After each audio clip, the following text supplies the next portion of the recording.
passadinha aqui na ACD. Agora, por que eles não dão? Porque geralmente eles não vão ganhar nenhum dinheiro lá. E eles sabem que nada vai acontecer. E eles falam que não vai ter cura nenhum tempo que cura. Sim. É lá que Deus está lá. O Jesus eterno, o Yahushua, não é isso? Filho do Deus eterno, ele opera, que a Bíblia nos ensinou a esse respeito, querendo Deus operar isso, contra a mensagem como essa não existe contraindicação. Querendo Deus operar, quem poderá impedir? Então, e se Deus quiser pegar uma hora dessa aqui e fazer uma cura? E aí? Como é que fica? Aqui não é uma reunião religiosa. O Rubem deixou claro que não tem nada a ver com religião, não tem nada a ver. Aqui não é um culto evangélico. Mas se Deus resolver tirar por aqui, o Rubem vai proibir? Vai impedir? Não, Deus pode operar em qualquer lugar. O que ele defende é que é independente de religião. Pelo contrário, acho que a religião até atrapalha, mas ele cura em qualquer lugar.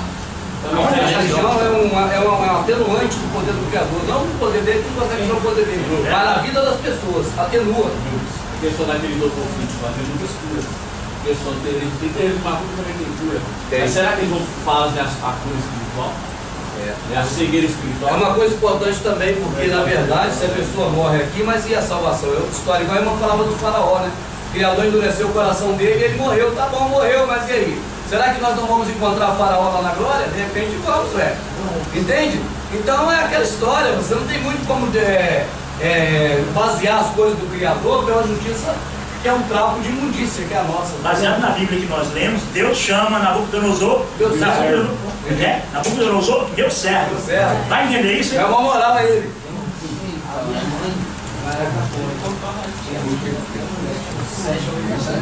Meu primo estava doente de pneumonia internado no hospital. Era só um milagre.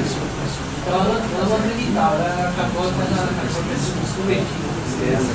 E ela fez uma oração de Deus, que a gente sempre existe, né? Existe, faz isso. Através da fé dela, Deus não entendeu. Aí foi para a igreja. Aí foi para a igreja. Aí foi para a igreja. Vamos lá então para esse período de caminhada. Pula ali a matinha pro próximo. Esse aí eu acho que está fechado, por que a gente não consegue mais ver de outra forma. O zelo da tua casa me decorou, já vimos. Vamos seguir em frente ali agora. Aí o templo, que a gente sabe que uma coisa é uma coisa, outra é outra. Né? Pode seguir em frente, Amatinho. O templo de Salomão. Agora, a questão toda do templo que ainda pega a gente é que foi Deus que mandou construir o templo de Salomão. A gente não acreditou assim até hoje? Ainda não estamos acreditando assim? Peraí, Rubens, tá bom, o templo somos nós, a casa somos nós somos tudo isso, mas e o templo de Salomão que ele mandou construir? Né? Olha lá Natão falando, ó. Há um compromisso do Criador em suscitar um construtor para o templo. Não há compromisso do Criador em levantar templo. Pelo contrário, ele disse ainda que levantaria Davi uma casa. Não é Davi levantar a casa para ele, é Salomão. É ele suscitar a casa a Davi. Sabe qual é a casa de Davi que ele suscitou ou não? É nós. O rei Davi vai voltar, nós lemos aonde, amado? Lemos esses dias em Oséias, finalzinho de Oséias, ele fala. Entende? Quando ele fala o rei Davi, ele está citando quem? O Salvador, descendência de Davi. Entende? Essa casa que ele vai suscitar Davi, está aqui hoje. E está em muitos lugares fora daqui. Em lugares que a gente nem imagina, a gente às vezes pensa que ele é filho do diabo, aquele é que não é, a gente não sabe. Por isso a gente não deve julgar ninguém. Quando os teus dias forem completos e vier dormir com teus pais, o templo de Salomão foi construído pelo filho dele, pelo filho de Davi. Peraí, Davi quando fez o filho estava vivo, é impossível alguém fazer um filho depois de morto. Não é verdade, irmãos? Então tá lá, ó, quando teus dias forem completos, ó, quando você vier a dormir com teu pai, então farei levantar depois de ti um dentre a sua descendência, tá certo? A qual sairá das tuas entranhas, estabelecerei seu reino. Esse edificará uma casa ao nome de Salomão, o templo de Salomão. E se eu falar Rolial, a casa do pai? Já fecha alguma coisa, né, irmãos? Estava falando do Messias, né? Mas o pessoal vai pegar as tripas dele. É a linguagem figurativa que a Bíblia usa. Então vamos lá. Eu não sei, não estou certo que seja o Rolial, mas eu penso que é mais plausível do que a igreja. A igreja é tirada para fora da etimologia, é tirada para fora para adorar o Deus Sol. Da etimologia dela. Eu queria colocar um ponto. Sim. Que o próprio Salomão falou. Na verdade, habitaria Deus na terra, eis que os céus, até os céus dos céus, que não poderiam conter. Quanto mais, menos acaba que eu dei edificado. Isso ele falou orando ao próprio Criador, mas antes da porta do templo, o discurso dele foi outro. Ele diz, farei um templo para a sua habitação eterna. Ele tem duas palavras. Uma palavra para quando o público está perante ele, que ele inventou o púlpito, ele fabricou um púlpito e colocou lá, pode ler aí, né? Subiu, ficou no lugar mais alto, foi dentro de Salomão ficar mais alto que o povo para falar. Aí no púlpito, quando ele discursou, ele falou, fiz essa casa para a habitação eterna do Deus da sombra, do Deus das trevas, sei lá. Era um grande marqueteiro. Era marqueteiro. Agora ele vai orar verdadeiramente ao Pai, na intimidade dele, e fala, quanto mais essa casa que eu te fiz. Só que mais tarde ele mesmo vai dizer que Deus falou para ele que não deixaria o pai dele construir a casa porque tinha sangue nas mãos. Palavras de Salomão. Pergunto, quem é que em tudo foi tentado, mas sem pecado? Foi Salomão? Salomão em nada foi tentado e pegou em tudo.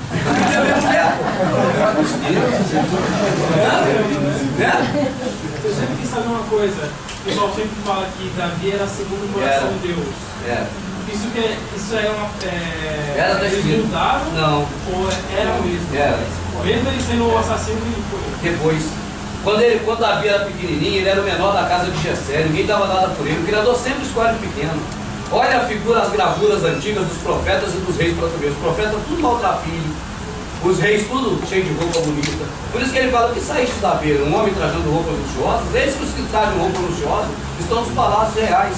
Eis o que saíste da beira, uma cana, um mato no deserto, coisa comum, sim, mais do que isso. João Batista alimentava-se de gafanhoto, comia mel silvestre, cingiu o cinto com couro de camelo, e mais à frente ele diz, no entanto, não há nascido de mulher que seja maior que João Batista. Então você vê quem é o maior homem para o Criador, é o mais simples.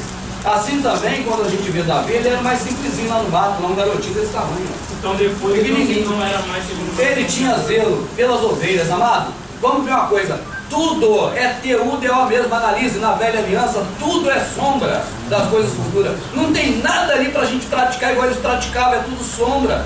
Quando Davi protegeu as ovelhas do leão e do urso, daquele menininho franzino, pegou o leão pelas barbas, aquilo é o Salvador protegendo nós.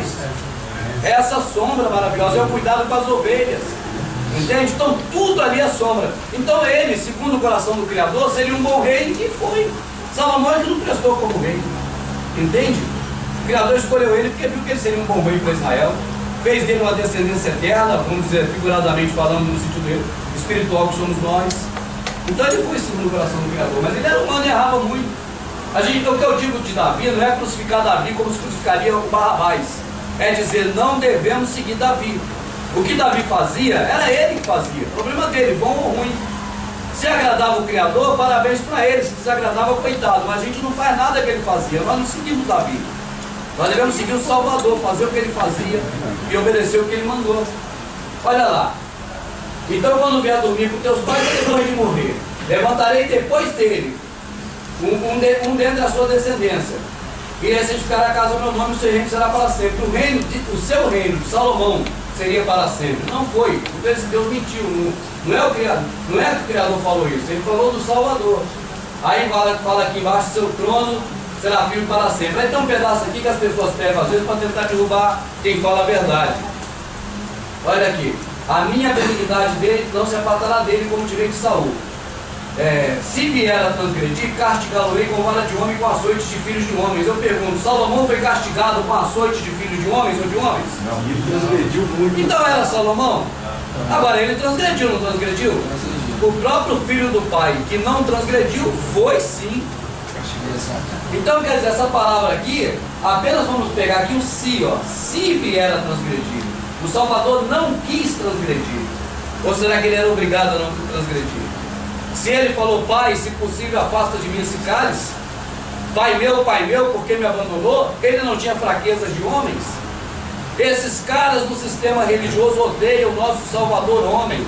Eles amam o ídolo, que dá casa, carro, dá tudo para os outros. Então a verdade sobre o Salvador homem, eles procuram embaçar um pouquinho. Entende? Tipo assim, que ele era Deus, não podia ele pecar. Rapaz, o homem, o sangue saiu pelos poros dele. Como esse homem não é homem? Se saiu sangue pelos poros, suou sangue. Ele não podia pecar, ele não podia fugir também. Ele também tinha que morrer na mão desse sacerdote que queria matar ele. Por que ele tinha que fugir? Como fugiu do sacerdote, nunca fugiu do diabo. Por isso que eu digo que o sacerdote era pior do que o diabo. Ele nunca fugiu do diabo e fugiu do sacerdote. Então prova-se que ele era homem, ele podia ter caído em qualquer tentação. O diabo ficou tentando ele 40 noites, lá 40 dias, ele não caiu em tentação. Mas ele podia ter transgredido se quisesse, mas ele não transgrediu, mesmo assim, ó, foi castigado com açoite do Filho do Homem. Seu trono será firme para sempre. Encaixa muito mais no Salvador do que em Salomão. Vamos para outra armadilha. Por favor, minha amiga. Agora vamos até o anjo. Havia lá um compromisso, agora vamos ver o selo. E disse-lhe então o anjo: Maria, não temas, porque achaste graça diante do Criador. Eis que em teu ventre conceberá da luz um filho, porque o nome de Jesus será grande. Será chamado Filho do Altíssimo, o Senhor Deus lhe dará o trono de Davi, seu pai, e reinará eternamente na casa de Jacó e tudo mais. Vamos comparar os dois agora, amado. Na hora que ele faz tipo uma promessa, eu vou ter esse nome aqui, mas você se encaixa bem. Mas que ele fala